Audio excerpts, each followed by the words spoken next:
Fellow tacticians, today I'm excited to be bringing you an early look at the Screamer Killer raid boss. A quick disclaimer, all footage that you're going to be seeing today will be recorded on the test server. That means I had full reign to upgrade my characters as I saw fit, and the boss will actually be displayed and tested on at Legendary 3 difficulty. Now, mind you, the boss is being released at Legendary 4, so take that into consideration when you're looking at some of the methods and strategies that I use in highlighting this boss today. With that being said, let's hop on into it. To start things off, we're going to be hopping in and fighting the Screamer Killer with both the Neurothrope and Winged Tyrannid primes alive. The reason I want to do this is to show you kind of why you want to kill these primes, as they definitely change the landscape of this battle quite a lot. But before we head into the battle with the Screamer Killer and the primes alive, let's take a look at his traits and abilities and different things that I'm going to showcase to you as we go through these battles. Now, like every other boss, we are going to have immune and big target to keep in mind. Not really too much of a worry, but the first trait that's going to be very interesting for us to deal with is going to be the instinctive behavior. If there are targets in range, this unit does not move and attacks the closest target. This is going to be very important when you need to manipulate the boss in certain ways to really make sure that you're getting the most damage onto him. Suppressive fire. An enemy hit by this unit's range attack becomes suppressed. I only mention this because if you do this boss, ideally, you will never have to worry about this suppressive fire becoming a problem. Now, mind you, I am showcasing this boss at Diamond 2, or with Diamond 2 characters, and at the Legendary 3 difficulty. He hits like a truck, so if things go south quickly, you're going to get your unit suppressed or just straight up murdered. Now, taking a look at the abilities, the death screen comes into play, and it deals 6 massive plasma damage to a target enemy, and then AoE bio damage to all enemies adjacent to the target. 100% chance to stun all affected enemy units for 1 round. This ability will ruin your day if it's ever used, so the goal is going to be to make sure that it does not get used. Unparalleled Ferocity comes into play here, and it will deal 5 times damage to all adjacent enemies with a 100% chance to crit summons. Now, I saw this originally and thought that Bellator was going to be completely unusable for this boss. However, I was wrong and was actually able to get the biggest hits with Bellator in my lineup. Now, this was important because I use it in kind of a Gazgul fashion where last turn really bring out the summons and then have a lot of effect there for a round, like a last round nuke. But, skipping ahead, you definitely don't want to use it early, and you don't want to bring Archimados into play because Adrenal Surge. Each time the Screamer Killer defeats an enemy, it gains 10% crit chance until the end of battle. Now, if you're using a tank with Gravis armor, crit definitely ruins your day. Something to keep in mind. Now, something very interesting here is going to be the Living Battering Ram. He's going to deal physical damage to an adjacent target with a 100% chance to stun for 1 round. Now, keep that in mind because that's going to be one of the reasons we need to kill a prime later here, ladies and gentlemen. The target is also thrown 2 hexes away. Now, there's going to be some displacement. If you hit a friend, it's going to be a bad time, so really keep in mind your positioning with the Screamer Killer here. Blistering Assault, his normal attacks also affect all enemies adjacent to the target of the attack. That's important, so if you want your tank to be standing next to your friends are going to regret the life choices. And Hyper Aggression. He will, on his second turn, use an active ability and also a normal attack. We'll see that really come into play. Now, the Screamer Killer at Legendary 3 has 6 million HP. The highest damage profile I was able to deliver onto this boss was 330,000 damage. Now, maybe I don't have the right strategy, maybe somebody will come up with something better. I'd love to see how the meta develops for this boss, but I'm going to show you exactly what I did to deliver the highest damage numbers. But first, like I said, we're going to be hitting him with all primes up. I'm going to run the same roster that I ran to deliver the highest damage numbers and show you exactly how things fall flat once the prime effects really come into play. And obviously, very much like Mortarion, we're going to want to make sure that the primes are taken care of because they really change things, unlike kind of the Tyrannid primes where you can really ignore a prime just straight up, or even on lower difficulties you can ignore some of the stuff going on. With this, not so much. So you're going to see a very traditional comp run here. Thad, Eldrion, we do have Bellator and Calgar coming in as our tanks here, and I will talk about some options later that you can run, but let's go ahead and take a look at how I set up. I'm going to be putting Bellator and Calgar here to bait out the Screamer Killer here, and just going to kill that first prime, or first ability unit, like I always do, and then just kind of posture everybody here and wait. We're going to let the Overwatch do some work here. Everything's going to be happy. We think it's fine, except he has an army of Tyrannids that are going to ruin my day. He doesn't actually even get to come over here because the units have kind of impeded that progress here. So we're going to kill some stuff, try to get some damage out with Eldrion, maybe, right? But it's not going to go well at all. So, getting postured up here, he used the Death Scream ability. Calgar got one shot at Diamond 2. That hurt a lot. We didn't have any melee unit in ranged. He decided to use the melee swing there. Yeah, it just goes south so fast. So, let's go ahead and take a crack at some of those primes and reduce some of his lethality here in terms of him having access to an absolute army. Taking a look at our first prime here, we have the Neurothrope. Yep, the same character that you probably have in your roster if you've been playing within the last month. He'll be joining the Screamer Killer as his left side prime. Killing him will get rid of up to 2 Barbed Gaunts removed from the battlefield, his crit damage reduced, the attack damage reduced, but his Death Scream no longer stuns all targets hit. Now, ideally, in a perfect world, you'll never get hit by Death Scream like we talked about before, but removing some of those adds is going to be very crucial for you to be able to really optimize your damage onto the Screamer Killer. So, fully killing the Neurothrope here, chef's kiss, money.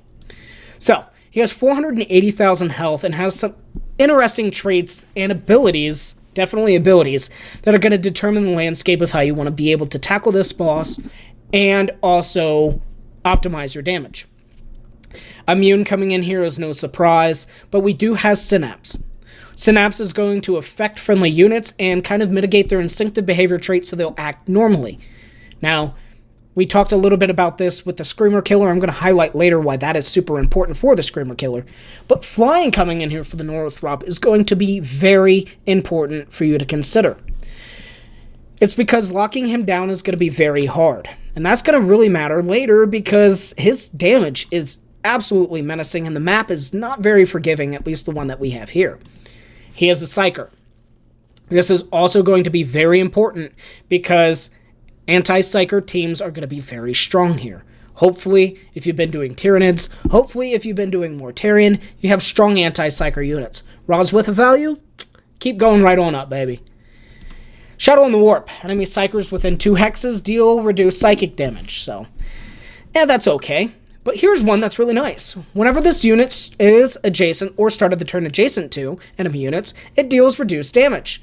Melee damage by 50% and range damage by 25%. Now, his close combat weakness is really going to be highlighted here. And this is going to be changing the landscape of how you want to build a comp. Malgan Ra, your time, not for this boss. Or this prime at least. Vulnerable to melee. Each time this unit is dealt melee damage, it loses X amount of health, in addition to the base damage done. But the big thing is, it takes reduced damage up to 66% damage from attacks that do not deal melee damage. Ranged comps are dead for the Neurothrope. Now, we have here the Spirit Leech deals damage to an enemy within 3 hexes. If the target is suppressed, it deals additional damage, otherwise suppress it. And we see this with the Neurothrope as normal. It's going to be his active ability. We also have Neuroparasite coming in here, and it scales and hurts like a son of a gun. I have seen it shred through Calgar, and you'll probably see T-Arc die really quickly as well, as we're going to be heading into this fight now. The optimal strategy that I have found is bringing your traditional Psyker killer units. And yes, Nandi predicted it. With Diamond 2 coming onto the board, T-Arc's valuation here is absolutely massive.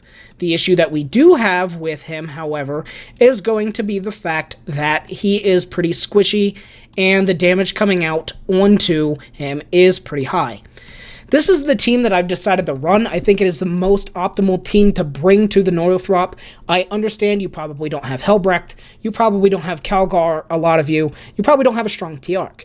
Other options could include bringing Archimados for the Bloodletters. You can bring Athana into play. You can bring other options as well. Bellator with melee damage, right? So there's options here to bring. This is, I think, going to be the prime setup for this comp, and we'll take a look at how it performs. Just the anti-psyker synergy that you're able to bring into this battlefield is huge. We do want to protect T-Arc a little bit. He is squishy, but you're going to see kind of these units doing what they do. And before we move forward too terribly much, let's take a look at some of them. He has instinctive behavior. If there are targets in range, he will not move and attack the closest target. So something pretty important to keep in mind on as we're going to move forward and really just start beating up a lot of these units here. Calgar's ability is going to come in. We're now going to move Roswith up. She's ranged attack. Look how bad that range damage is. 2200 onto the Neurothrope, and she has a Calgar buff plus anti-psyker damage. That is massive here, ladies and gentlemen. So we're going to posture. Everybody's going to sit, and the second Neurothrope Parasite coming in there blasted us and absolutely just ruined a lot of the damage potential that we're about to get. Now, we have him locked onto the throne, so to speak here, and that's going to be really beneficial because if you look at this map, getting melee units into prime position is really hard. Here, you can only get a unit there and there. Like if he sits here, you can only get one unit to hit him. This is actually the most optimal place to hit him unless you're able to get him down here on the stairs, but locking him in is going to be impossible unless you have just a massive battlefield of summons, because he could just fly right over you and go to where he wants. Now, I think this setup is going to be optimal. Look at the damage that we're able to do here. Eldrion providing his, doom. We have T-Arc being buffed by Helbrecht, both of them being buffed by Calgar, and the damage that we're just going to be able to apply here is massive onto this Prime. Now, normally I've had him stay pretty consistently on the throne, but apparently not today. So, crow in my mouth, call me a liar. We're going to move Helbrecht here. T-Arc would be fine there. And then, Calgar there to get a lot of damage out. We do have elevation, that's nice. But it seems he's dancing around and really wanting to ruin my day with neuroparasites and killing Eldrion. So this is actually the first time that I'm seeing him kind of do this little dance of priority here, but the damage is still going to be pretty decent coming out of us for this. 200k hit with losing 2 units. Can't be that mad about it. Now, mind you, there are other options. Bringing Athana in, bringing Bellator in, bringing other options to really deal with the movement, with the buffs, with the anti-psyker strategy. You have options. That was just the option that I felt did the most damage. The max that I was able to do on that on that Prime with Diamond 2 characters was, I believe, 310k damage. So, could be done. Gonna require a lot of investment. So, with that being said, I don't really want to showcase too many other things on the Neurothrope, but let's head into the real big doozy, the Winged Prime. Ladies and gentlemen, I'll be honest. The Screamer Killer, not that bad. You can deal with him. He's fine. The Neurothrope, fine. Like, a little annoying. The Neuroparasite hurts. The Winged Tyranid Prime scares me. And not really because of his abilities or because he's too overly hard-hitting, but because of the composition required to be able to deal optimal damage to him. It's very unique, kind of meta-breaking as well. Let's go ahead and take a look. Winged Tyranid Prime, 480k health, and what do you get for killing him?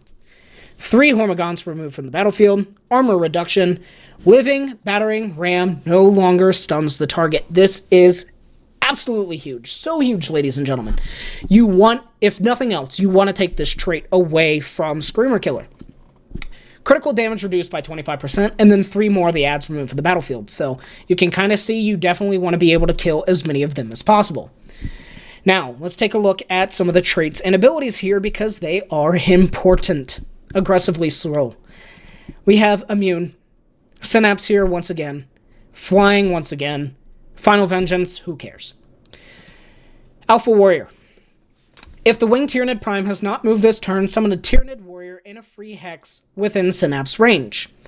The Tyranid Warrior has the Synapse trait and immediately performs a normal attack against the nearest enemy. So you definitely don't want to lock this boss down if possible, but he is flying, so take that as you will.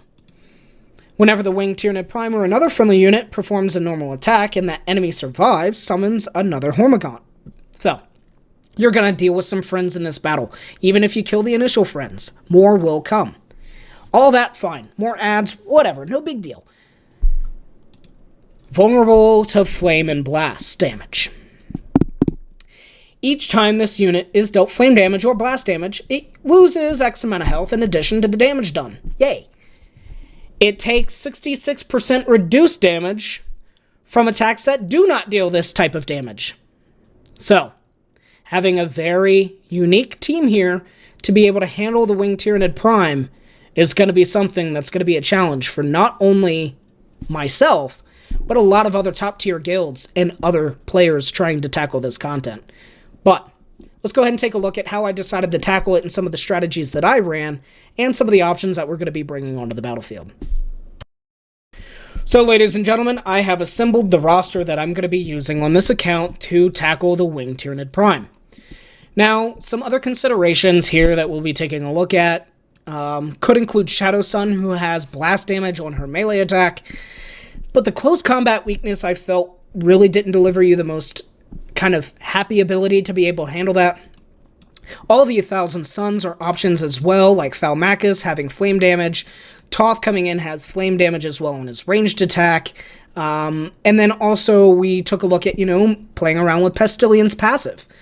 Now, I wasn't a big fan of Pestillion's passive unless you're maybe going with some sort of,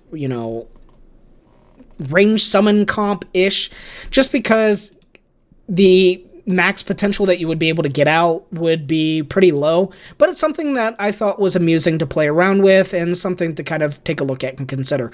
But blast damage isn't very prevalent in the game. Fire damage, a little bit more so. I definitely think this is Arimon's time to shine. I know that he has some synergy with the Neurothrop, but even on his own this time, definitely going to be getting a lot of mileage here.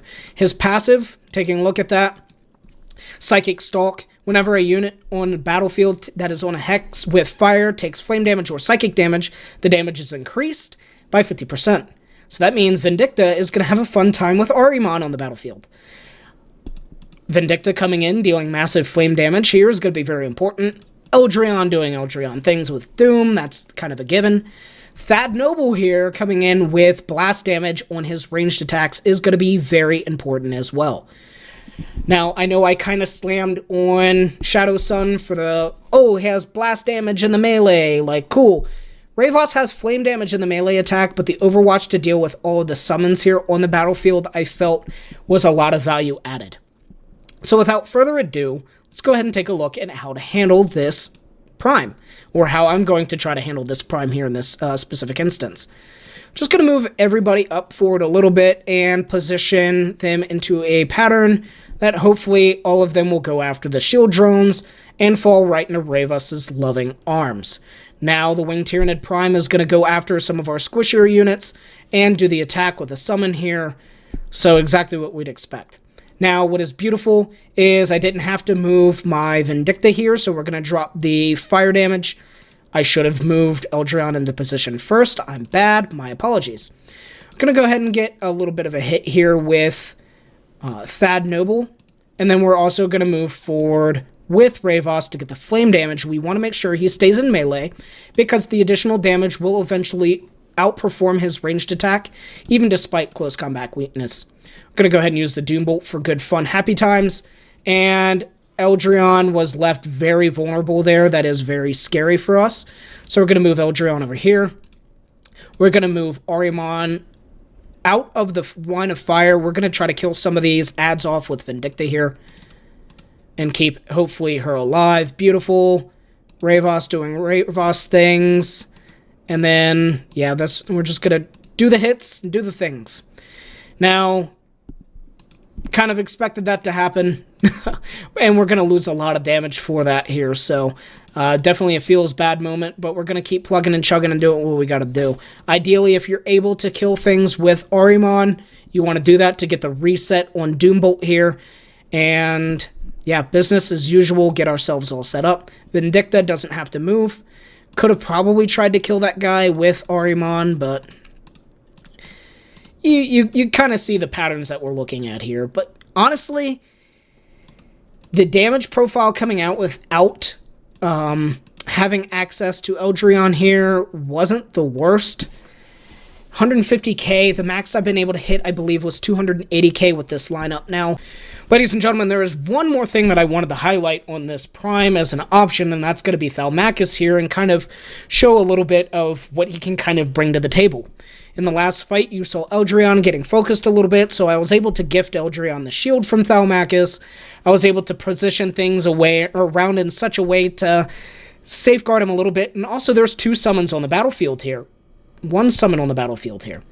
That was a misclick. Either way, we can go ahead and use his ability to take control of him and get that hit out. But if you look, it's dreadfully abysmal to use, and it also summons another enemy for you to deal with.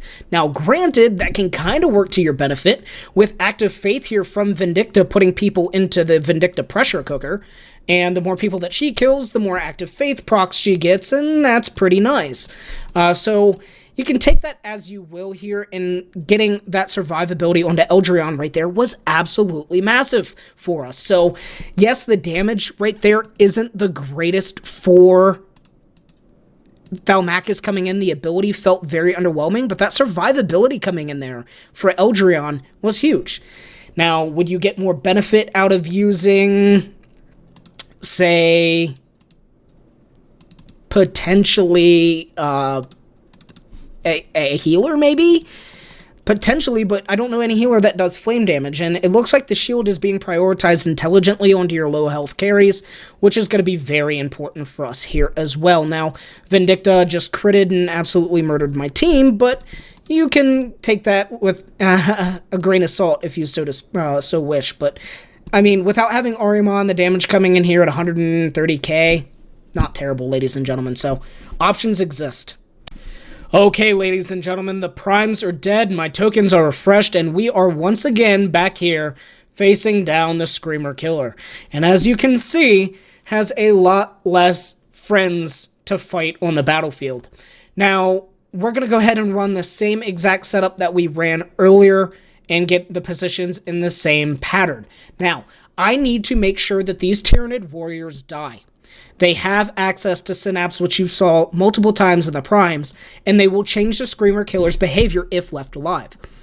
Priority number 1, kill them, otherwise I'm not able to manipulate the boss in a way that's going to be beneficial to me. He will then start prioritizing high ground. He'll start ruining my day. So, going to move Thad over here, kill that guy off, beautiful, and then he'll run forward and immediately take the Overwatch damage.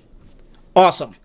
Now, this is the exact same comp that I hit my personal best with. If there are better comps out there, better things that you eventually figure out, I'd love to know. Please send them to me. Shoot me a message on Discord. I love that. But he ran in and chose the closest melee target that he was able to hit. Now, every other melee target was out of his reach. Otherwise, he would have preferred Bellator here. And the reason is, Bellator is squishier than Marnius Calgar is in this certain circumstance. Now, after some initial testing, I thought that maybe he prioritized lowest health targets.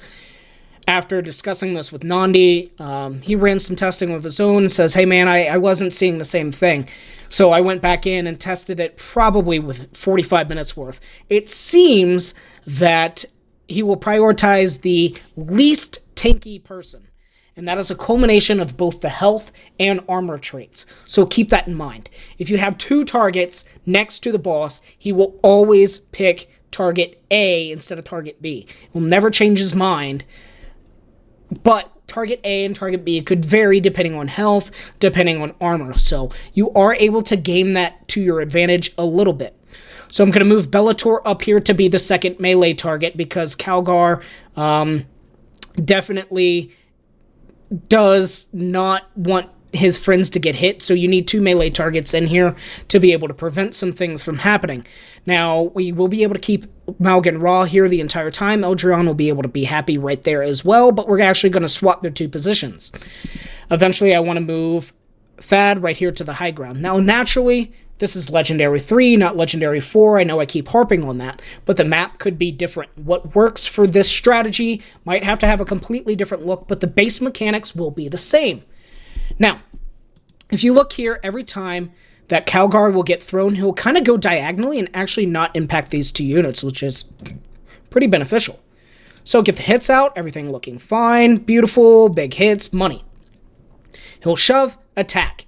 That is the pattern for the rest of this fight, ladies and gentlemen. There's no change.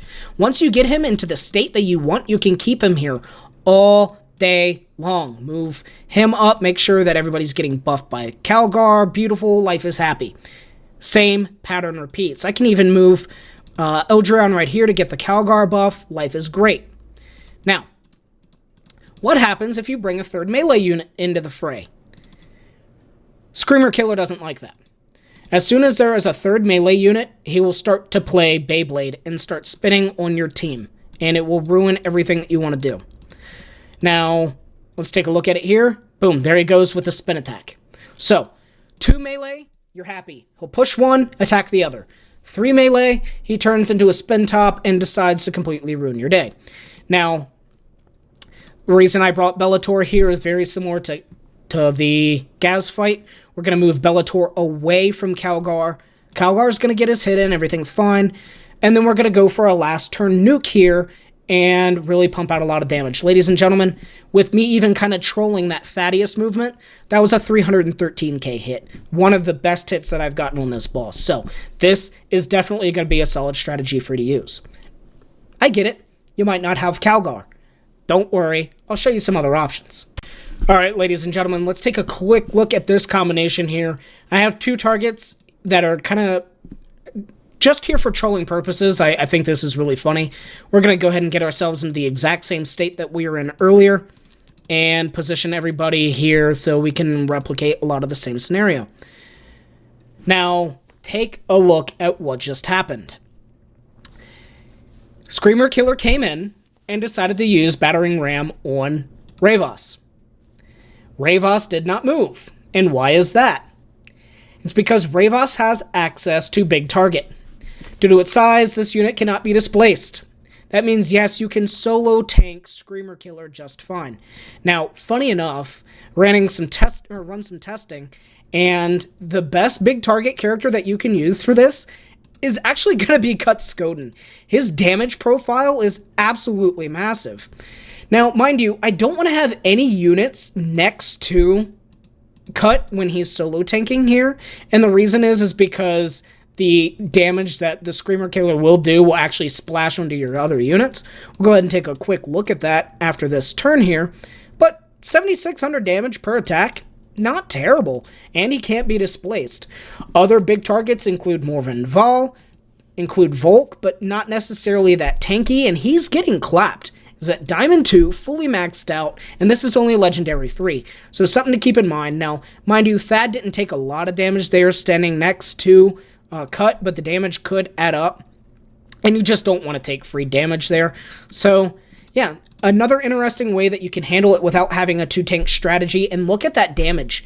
Like, I could have brought, Athana in here and changed up the damage profile, but that's really strong damage coming out of that team. I'm not saying take Cut Skoden to Diamond 2. That's not what I'm saying here. I'm just saying that a big target that's pretty tanky coming in here, very beneficial. And I know a lot of you already have Ravos, so definitely an option to use if you want a solo tank. Okay, ladies and gentlemen, I want to take one last look at different options that you can use. And mind you, the characters don't need to be the exact same, but you can use a lot of these strategies. We're going to be bringing Cut Skoden here with a healer in his pocket to be able to handle some of the shenanigans. Now, the Thad is going to be pretty stable. We always want to make sure we kill off this right guy over here and move everybody else over. And I want to highlight something else that's going to be very important.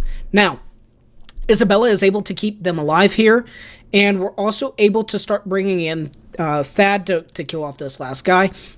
You could also keep another unit in melee range, even if they're not the tankiest. Now, you could bring guardsmen in here from Yarick. Hope they don't spawn melee next to the boss, and they'll be fine. They can free fire on him all day long. You do not want to bring melee summon units because of his crit. I'll harp on that again. But, look here. Yarick is way less tanky than Cut Skoden is. I get that. But here's the beauty of it. Since Yarick is in the wall here, he will never be the one prioritized for the knockback. So you can keep Cut here all day long. Isabella's fun keeping him alive, and you can get some damage out. So if you have a very weak front line, but you have somebody with big target, you can use somebody like Isabella to keep them alive, and she can stand right next to them all day long and not worry about getting knocked back. You can also technically bring her for non-big target guys, but it's not as optimal. And yes, your other guy would need to be more tanky here. You could also position here. Look, check this out. Boom, knocks back. He gets healed back too. Everybody's pretty happy. There is a lot of different things that you can do on this boss, but you can see here this strategy definitely sacrifices a lot of the damage profile. Also, I don't have Malkin Ra here, but you don't necessarily need him if you don't have access to him. You have options, ladies and gentlemen. Now, with that being said, that is going to be the last thing that I can think to showcase for you today. My time with the boss was very limited. My time recording stuff for this boss video was very limited since, I just recently got access to the test account. There's a lot more that I want to try, and I want to be fully transparent with all of you for the different options that we can, test out together and deliver them to you maybe in short form content. Let me know down in the comments below if you want to see something specific, because I understand the frustrations of the game and some of the elements that can make testing things very difficult. It's really hard to take a character all the way to Diamond 2, turn out that they're just not good, and you've wasted months of progression. So, let me know down in the comments below some of the things that you'd like to see tested, some of the things that you're curious about, some of the things that you still have questions about, and I, as always, will try to do my best to make sure I get you those answers. So, with that being said, let's head into a quick couple messages. Ladies and gentlemen, I really want to give a special thanks to Snowprint for acknowledging me as a content creator. Seeing my name for the first time on the front screen of the game was just mind-blowing. And having access to be able to test all this and be able to show you all the different things that I was able to find has been absolutely amazing. And a huge shout out to Nandi. If I didn't have somebody to talk to during all this testing and bounce ideas off of, the video would have greatly suffered. Ladies and gentlemen, Nandi is still the king of this game, still the king of content creation. His infographics are gonna kick the crap out of literally anything that I've done in this video. Please go check out his video on the Screamer Killer. I guarantee it's gonna just be awesome. And also, as always, a big shout out to the Chapter Invictus Alliance. Has been nothing but the most perfect home I could have asked to bring the guild to. Both the 17th and the 19th companies, you see them down there, the lion and the hourglass logo right there, have been doing awesome in the Alliance, and the Alliance has been nothing but great to me. So if you're interested in finding yourself a home, check out discord.gg/chapterinvictus. Talk to the recruiters in there. They'll find you a nice place to hang out, and I look forward to talking to all of you. Now, with that being said, ladies and gentlemen, as always, I love doing what I do for all of you. If you have any comments, questions, concerns, feel free to leave a comment. I will do my best to reply to all of them. I know one of my staples has always been answering everybody's questions. However, with that being said, I'm getting a lot of comments that I was not expecting to get, so please, if I'm not messaging you back or commenting back, go ahead and shoot me a message on Discord. It's Jay Shade. Super easy to find me. I'm in the main Discord as well, so I'm here to help. I always want to make sure that I'm doing the best for you. It's why I'm here. So with that being said, ladies and gentlemen, as always, thanks for checking out the video, and peace.